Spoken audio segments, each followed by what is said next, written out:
My peeps, my nerds. One of the best things I'm watching on television, right? One of the best things streaming right now, gotta reword these things these days, right? Is fucking Lioness. I love this show. Since I first started episode 1, been hooked. Now, because I was traveling, didn't get to do a recap on episode 4, so we're gonna do episode 4 or 5 right now. If you haven't watched, dip the hell out, because we're getting spoilerific in 5, 2, 1, go. Sure, skip some numbers, but you get the drill. All right, episode 4, 500 Children. This picks up right after the last episode, right? So we've got Carrillo's gone through training. She's going through things. They've got their suspicions about her. Joe's not 100%. So she's had her conversations. Essentially what happens here, the main grip of this episode is Joe is traveling, heading home, and she picks up a tail. Turns out it's a DEA agent. So her and Kyle end up maneuvering and getting this guy off the road. Yeah, like I said, turns out to be a DEA agent. He spills the beans that all the shit that they've been doing right now, getting on television, they've got eyes on everyone. The CIA is not as secretive as they had hoped and usually are. They've got more eyes on them than they ever have before, and the DOJ sent them, Department of Justice, they need to figure shit out to get them back under the radar. So they sent him to work with them and basically provide cover so they can get back under the rug and get back into the shadows. So they bring him back in and start working things out because, again, that's not the point of their team, right? Their team should be in the shadows. We also get reintroduced to Cruz, which was our Lioness from season 1. In a really cool scene, Joe shows up in her house and basically coerces her to get back into the game, to which Cruz says either you enlist me or get the fuck out. And Joe's like, I've already enlisted you, so let's fucking go. Really cool scene. The banter between both of them, the dialogue, awesome as always. It is really and everybody in the show. Cruz is now going to be basically Carrillo's shadow, her handler. She needs to make sure she sticks to the program and does everything that she's supposed to do. Otherwise, she needs to handle it in whatever way possible. And she knows Cruz's moral thread, compass, and can trust her. And that's why she's there. So she's keeping her there for that. Back to our DEA agent, Gutierrez. So they have to work with this guy. They have to work with the DEA. They have to get their shit together. Apparently this guy got some intel regarding, the cartels that they're chasing. So they decide to test the waters and see what this guy's about. They go on a sting to a warehouse, which is supposed to be a big bust. They go to said warehouse. Turns out there's no drugs, no weapons, no nothing. Instead, shit ton of kids. Shit ton of kids with addresses on them. Not what they were expecting whatsoever. Because it's not their mission, and a pretty dick move, but I kind of get it. The team has to leave them there. It's not their mission. They have to dip out. They leave. But Joe being Joe and being a family woman, she just can't leave. So she leaves a tracer with one of the kids. And that's where the episode ends. She leaves a trace with the kid and they leave as they're supposed to. Not happy about it, right? So we get into episode 5, which is Shatter the Moon.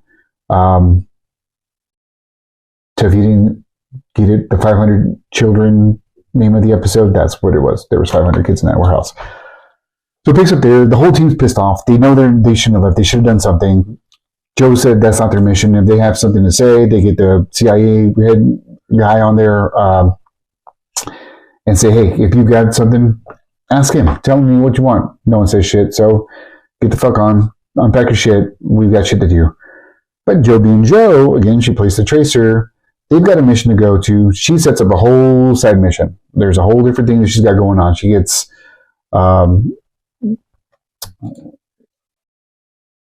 Bobby and Tracker, I believe. Tucker. She gets her own little side team along with Kyle and the DEA to basically infiltrate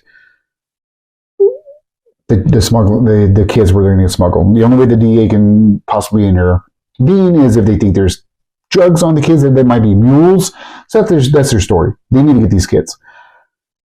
So that's going to be their thing. In the meantime, we have the other squad working on implanting Carrillo with her dad and trying to flip him. So basically what they want to do now is they believe that they can flip the dad. Their target isn't him. They want to go after Los Tigres cartel. And not even them, they're looking for the Chinese spy. They believe there's a Chinese spy within this cartel, and that's who they're really after. So if that's what their main objective is, why not attempt to flip her father, put him in the witness protection program? Again, he's not the target. Maybe they can use him, spy for spy. Joe, in a bit of a moral situation, relies on Cruz's idea, which this is. Says, okay, go for it. Because if you can flip it, I trust you. Flip them, we'll go for it. So they go to Dallas to do said thing. That team's there working on that. Cruz joins Carrillo as they walk in, meet her mom, meet her dad. They're going to have dinner. Introduces her as a girlfriend. But then the dad just goes on a rant. You know, he's a former military man and just starts going on this rant about how the military's changed and empires rise and fall. And you can just tell that they're not going to be able to flip this dude. And you can see it in Carrillo's eyes. Like, she knows that she's not going to be able to flip her dad. And you can see like her soul just crushing in those moments that she knows what she's going to have to do in these next episodes. She's going to have to bury her dad. Not literally, figuratively. Hopefully not literally, but maybe. Hard decisions are going to have to be made there. But it's a very awkward scene as he's just on this crazy-ass rant. But let's go where the action's at. In the meantime, Joe and her team, along with a DEA squad, are now on the move. It's night. They're heading towards the border. They've got the tracer in place. They know where these kids are being smuggled. They're not. I'm assuming they're not figuring it's going to be a large force that they're going to be attacked with. So let's put it into squads. DEA team and her little, I think it's 1, 2, 3, 4 members of her squad are split up. But I gotta admit, like, you just see the DEA squad is just so unorganized and just a shit show from day one. It's night, and these fuckers are turning on their flashlights, alerting the narcos and cartels of where they're at. Like, needless to say, they get obliterated by the time this is all said and done. Like, they've given away their locations left and right and just get destroyed. But by the time everything's said and done, they've just been murked. I have no idea who's left. I doubt anybody. Joe and squad have found the little girl that they place a tracer on. They get to the whole ravine. They find her, only to be cut off by an implanted terrorist with a suicide bomb who seemingly kills everyone. And that's how the show ends. This show is so fucking intense, from like the dialogue to the action to the scenarios. Like, it's such a heavy show. It never stops. You can't breathe in this show. Like, you really can't. It's so well crafted. It's so well acted. Like, it is just one of the best things you could possibly watch right now. Best things. I was drawn to Tyler Sheridan from Sicario. That's where I was introduced to him. I actually didn't even know he was a part of other things that I love, like Hell or High Water, Wind River. Like, those are great. I never got into Yellowstone, so that wasn't my shtick. But I get it now with Lioness. Like, that's the vibe I like from his projects. This show's great. If you're not watching it, please do me a favor. Jump on board. If you've seen these episodes, let me know what you thought of them down below. Like, follow, share, and subscribe. And remember, appreciate you.